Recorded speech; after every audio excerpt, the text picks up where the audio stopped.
Season 5, Episode 3 of Slow Horses sees the team at Slough House learn more about the attacks around London while under the close surveillance of MI5. Slow Horses Season 5 is shaking things up in the hit Apple TV Plus spy drama. With an assault on London from a mysterious group of potential terrorists, a divisive mayoral campaign, and challenges inside MI5's organization, things are tense. However, Episode 3 is moving the needle forward and setting the stage for the Slough House team to once again save the day. London streets are gridlocked image via Apple TV+. At the end of Episode 2, it was revealed that the mystery attackers hired some activists to contaminate fuel tanks, which led to cars igniting in the streets of London. Now, the fallout of this attack has had intense repercussions across London.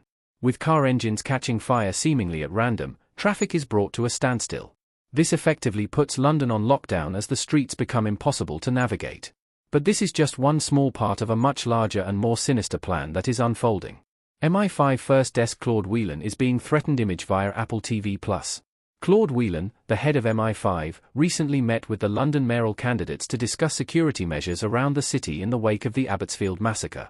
On this visit, he made a poor first impression with the wife of one candidate, Dodie Gimble. Dodie's connections to tabloid newspapers and journalists are then put to use in threatening and provoking Claude. Claude continues to receive calls attempting to exploit him and reveal details he would rather keep hidden. Which is partially the reason why Claude changed his tune about being radically honest. Slough House goes into lockdown. Diana Taverner and the MI5 dogs took Roddy Ho from Slough House, but while Diana returned to the park with Ho, she left several agents behind to babysit the rest of the agents in his team. Everyone aside from Shirley Dander is present, and the group has their phones confiscated, but not before River gets a message to Shirley. Jackson Lamb makes the experience of minding these misfit agents thoroughly detestable as he continues to make the dogs uncomfortable and glean information from them by strategically mentioning specific details that Diana shared with him. Roddy Ho is an interrogator's nightmare. Back at the park, Roddy Ho appears to have gone insane while being kept and monitored in an interrogation room. He leaps around the room, declaring his incredible power and prowess, which serves to entertain the agents assigned to watch him and do little else. However, when Diana Taverner sits down with Roddy to begin questioning him about his connection to the Abbotsfield massacre, he appears to be utterly clueless. This continues as Diana questions him about his recent romantic connection. Claude Whelan prepares for the worst image via Apple TV+.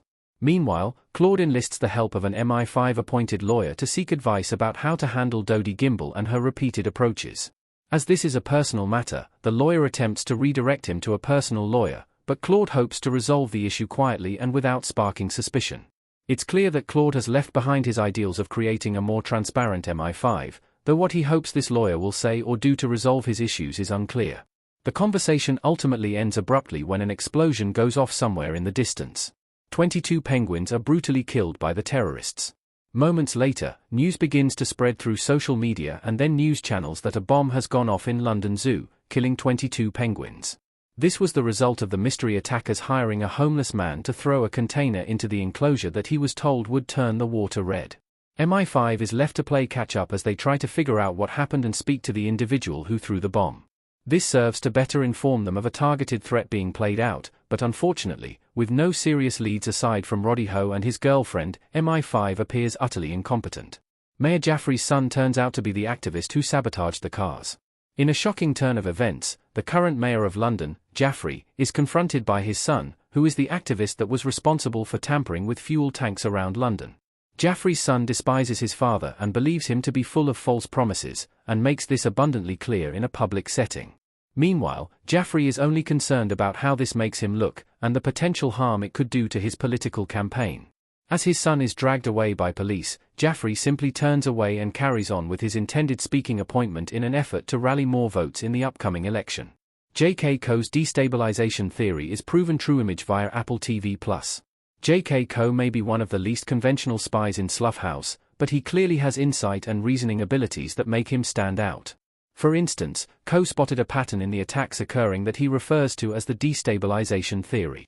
With the Abbotsfield massacre, the fuel tampering, and the attack on London Zoo all forming steps of this larger plan, it seems clear that Coe's theory is correct. This means that the team at Slough House can try to predict what happens next, and actively make efforts to stop it. Jackson Lamb tells a dark story about the Starcer courtesy, Apple TV+. In order to get out of the MI5 imposed lockdown, Jackson Lamb begins to recount a harrowing story to the team and everyone else present about an encounter between an agent and the Stasi. The story is tragic, and creates an emotional response for all listening. However, for the Slough House agents, they also recognize a hidden message in Lamb's words which leads to them creating a coordinated attack to incapacitate the dogs and break free. They work together with incredible precision, and manage to escape. However, Lamb's story leaves Catherine Standish wondering if it was autobiographical in nature. Roddy Ho's girlfriend is involved, but her motives aren't clear. As Diana grows tired of interrogating Roddy and seemingly extracting no useful information, she almost gives up on her line of questioning. However, Roddy reveals that there was a moment when his girlfriend was left alone with his computer after he had accessed the full library of MI5 files. This clearly rings alarm bells for Taverner, and she makes calls to try and track down Ho's girlfriend. However, there is a slight air of uncertainty around Ho's girlfriend and her motives.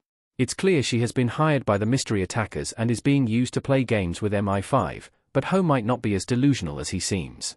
Ho believes that his girlfriend has genuine feelings for him, even if she has been hired to betray him. And judging by her reaction after leaving Ho in episode 1, and her appearance in the window after Co and Cartwright head to the false address, it's possible she doesn't actually support the attackers.